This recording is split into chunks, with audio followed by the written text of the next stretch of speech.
જય હિન્દ મારા પ્યારા દોસ્તો। આજ રોજ માનનીય પ્રધાનમંત્રી શ્રી, રાષ્ટ્રપતિ શ્રી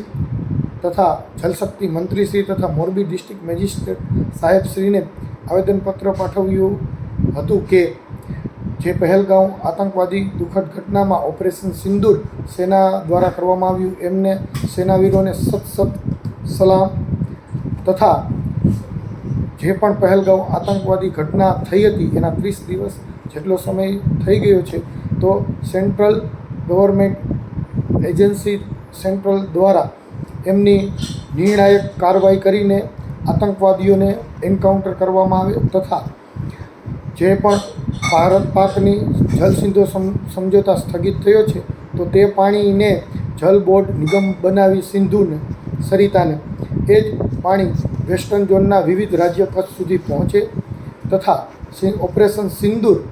સમયે અને પહેલગામ આતંકવાદી ઘટના સમયે જે પણ સિવિલિયન અને શહીદ સેનાવીર થયા હોય એમને શહાદતનો દરજ્જો મળે એવી નમ્ર અરજ